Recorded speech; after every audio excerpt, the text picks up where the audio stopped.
There is a widespread yet erroneous belief that the concept of information warfare refers solely to intelligence conflicts between nations. However, this war is waged far beyond the military and intelligence arenas, executed with exceptional finesse in the battle to obscure awareness, permeating nearly every aspect of human activity without exception. Politically, economically, culturally, intellectually, and even religiously. For instance, it is certain and beyond doubt that beneath the Suez Canal lies an ancient pharaonic treasure trove containing 1,400 artifacts, among them a golden pyramid weighing 1,200 tons and a silver obelisk standing 3.5 meters tall. This is a fact known to everyone, except for the oblivious and the ignorant. Would you like to be among the oblivious and the ignorant? Of course no one does, and thus you are inclined to believe this blatant falsehood, or at the very least let it pass unchallenged, simply because I have employed certain techniques of information warfare to present it as a seemingly credible fact, reinforced with precise figures, despite being nothing more than nonsense. You initially received this information with skepticism, yet I manipulated your mind and emotions with nothing but carefully chosen words that subtly influence the subconscious, such as "it is certain and beyond doubt." Furthermore, I incorporated numbers that, at first glance, appear to be the result of meticulous research, lending the statement an air of legitimacy as though it were grounded in verifiable knowledge. Therefore, before falling prey to such deceptive statements, you must ask, who has confirmed this? Why is it beyond doubt? Where did these figures come from? Can this claim be substantiated through direct observation or scientific experimentation, or is it merely an opinion? Yet, I did not grant you the opportunity to ask these questions. Instead, I followed my assertion with an insult, discouraging you from thinking critically or questioning, lest you risk being labeled among the ignorant. This is the unembellished essence of information warfare beyond the military and intelligence domains.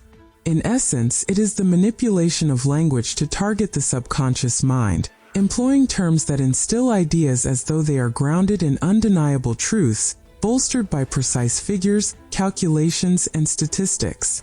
Words are carefully chosen to leave a lasting psychological imprint, serving a particular agenda, when in reality, they are mere fabrications designed to implant a specific conviction in the recipient's mind. These notions are then reinforced through repetition and granted space to take root, flourish, and ultimately shape an individual's future perspectives.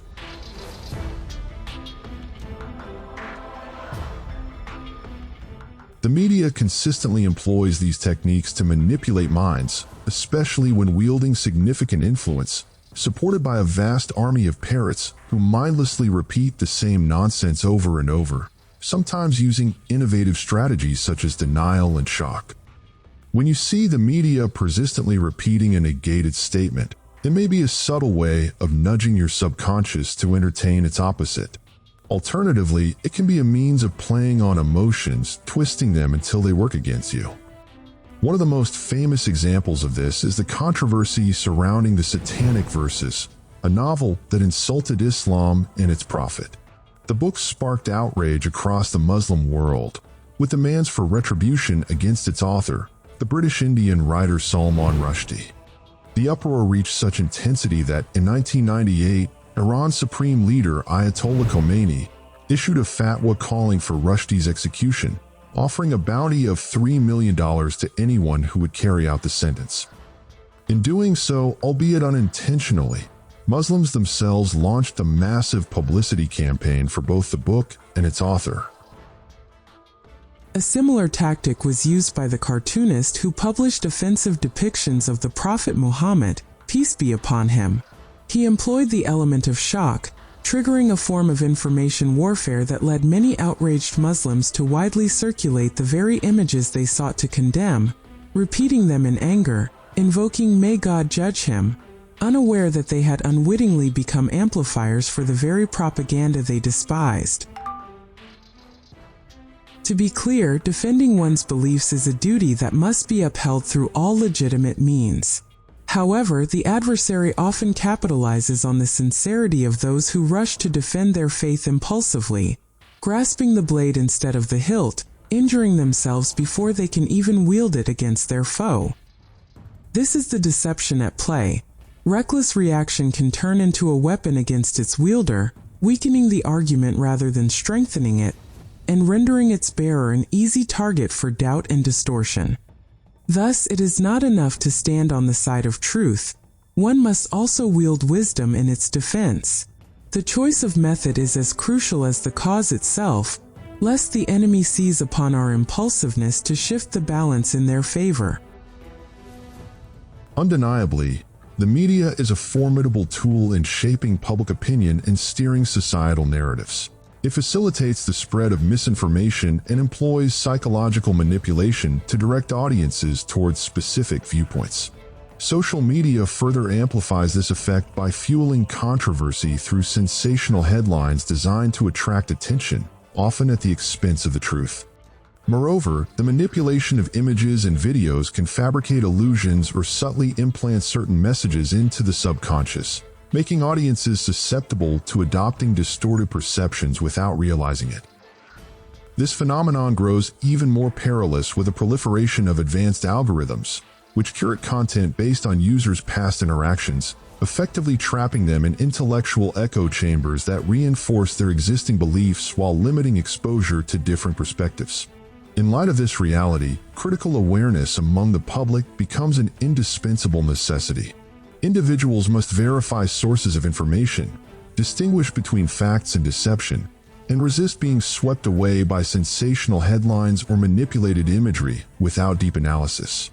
The media battlefield is no longer merely a competition over news. It has become a war over perception itself, where public consciousness is molded according to hidden agendas that serve specific interests.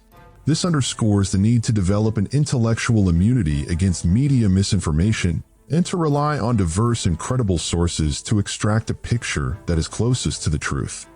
However, the effectiveness of this manipulative machinery diminishes when it targets aware and discerning minds. Such minds possess the ability to engage in logical analysis, connect events, and construct a clear and accurate understanding of reality. This is precisely why societies are often deprived of genuine knowledge and denied access to precise concepts, ones that might empower them to incite radical transformations. This notion was eloquently articulated by the French physician and thinker Gustave Le Bon in his renowned book, The Psychology of Peoples, where he stated, "The transformations that lead to major systemic changes do not stem from the movements recorded in history books. The conquest of one nation by another, political upheavals, and popular revolutions are merely visible effects. The true causes lie in the unseen shifts that alter the thoughts, emotions, and orientations of the masses."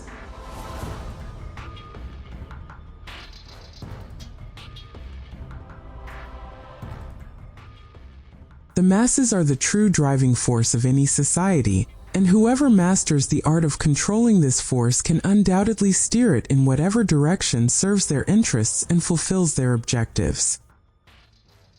Since human beings are perpetually susceptible to emotional and ideological contagion, inciting sentiments can make an individual so fiercely devoted to a particular cause that they are willing to die in its defense. This phenomenon is not a product of the modern age, but rather an extension of a deep-rooted psychological inclination within human nature, where collective emotions override individual reasoning, compelling people to adopt extreme positions without careful scrutiny or critical thought. This influence becomes even more potent when reinforced by an information ecosystem or a social climate that fuels these emotions, whether through repetitive emotional rhetoric or by stoking fear and resentment. This process creates a state of psychological fervor, pushing individuals toward decisive actions without fully grasping their consequences. Incitement is not merely about stirring emotions, it is about reshaping convictions, turning ideas into dogma, where any attempt to question or reassess them is seen as betrayal or weakness. Within this dynamic, groups solidify into unified entities bound by emotion. Yet at the same time, They lose their ability to engage in dialogue or critical thinking, making them easier to manipulate and exploit for objectives that may not serve their true interests. Naturally, this ideological contagion spreads among members of a society that is always primed to accept and internalize the narratives imposed upon it. People embrace these ideas, defend them vehemently, and adopt a rigid loyalty to them, giving rise to a form of collective hysteria that unites individuals under a shared emotional frenzy, often leading to irrational and unwarranted acts of aggression. Thus, it should come as no surprise to witness a society passionately supporting a dictator or chanting en masse for the downfall of democracy. This is the outcome of a masterfully manipulated consciousness, orchestrated by the media to engineer sweeping social transformations, culturally and politically. When scrutinizing the tactics of information warfare, which heavily relies on the shock factor as a means to incite collective outrage and sway public opinion, one can clearly observe its manifestation when a media personality raises questions that cast doubt on religious tenets and challenge historical texts. This paves the way for a broader scheme aimed at undermining the credibility of the Quran itself, as part of a meticulously crafted agenda designed to unsettle convictions and provoke emotional and intellectual turmoil. Similarly, when a young woman defies societal values by sharing indecent images of herself, some may denounce her as immoral, threatening her while inadvertently amplifying her exposure.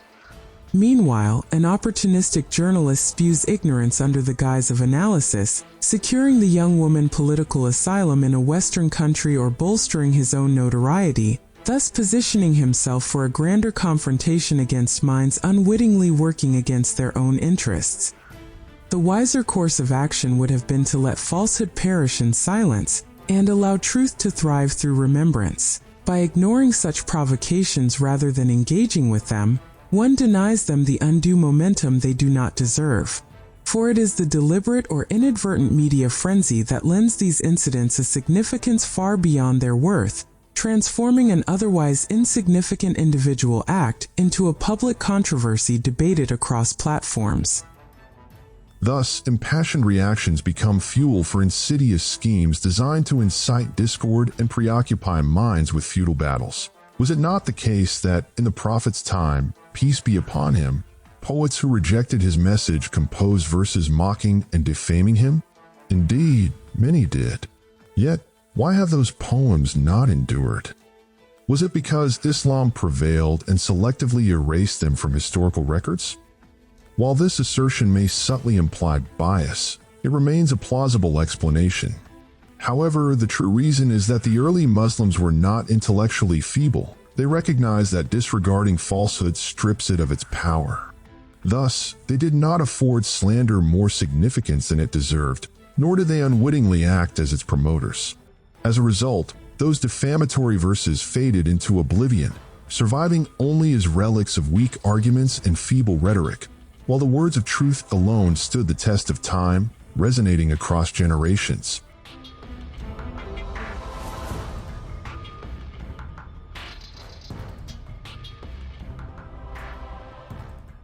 Given that forgetfulness is an inherent trait of human nature, the manipulation of awareness and deception of minds thrive upon this very characteristic.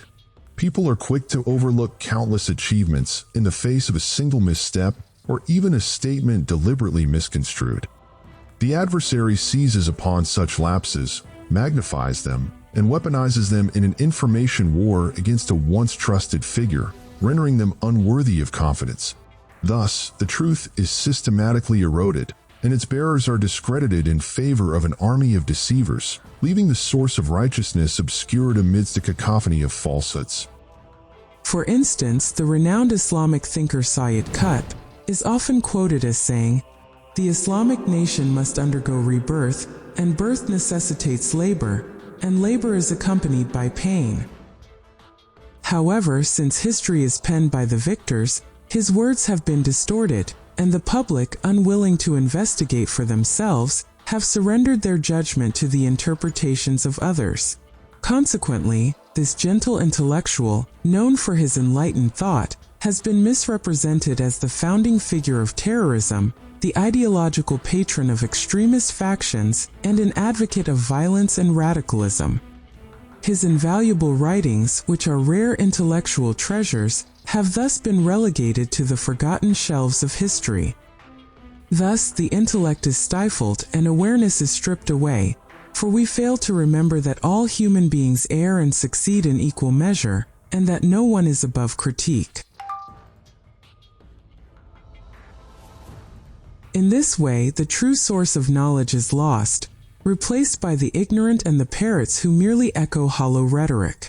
Absurdities turn us into a laughingstock, like the tale of the girl whom God allegedly transformed into an animal for stepping on the Quran, or the cow that miraculously spoke and uttered the Islamic testimony of faith, or the divine name inscribed on an egg, formed by a tree, or traced by planes in the waves of a tsunami.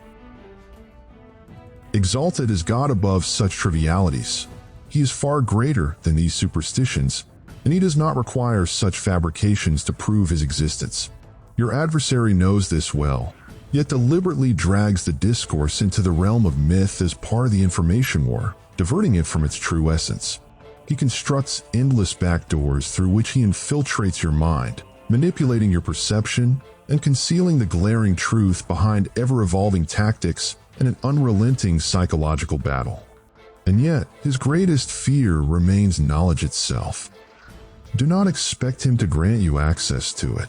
Instead, he misleads you through an education system designed not to enlighten, but to subjugate, an endless stream of degrees and certificates that amount to little more than stamped paper, reducing individuals to mere beasts of burden laden with books, devoid of true understanding.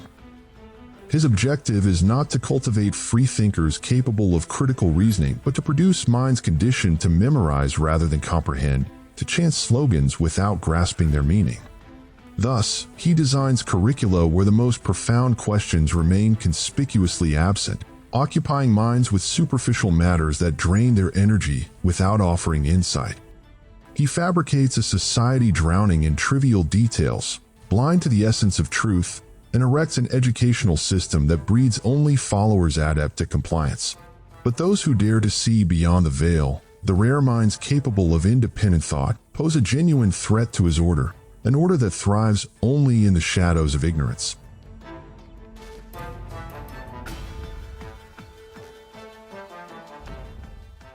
Do not be fooled into thinking he will arm you with the means to challenge or surpass him. The intellect and free thought are his greatest adversaries, a reality as plain as daylight, yet one we fail to perceive, for they have hidden the sun itself, casting its light beyond our reach so that we remain blind.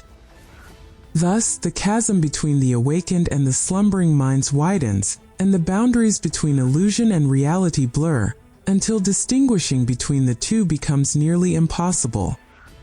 Amid this fog of thought, charlatans multiply, fortune-tellers, palm readers, and self-proclaimed prophets of the future, leading minds astray on a journey of delusion.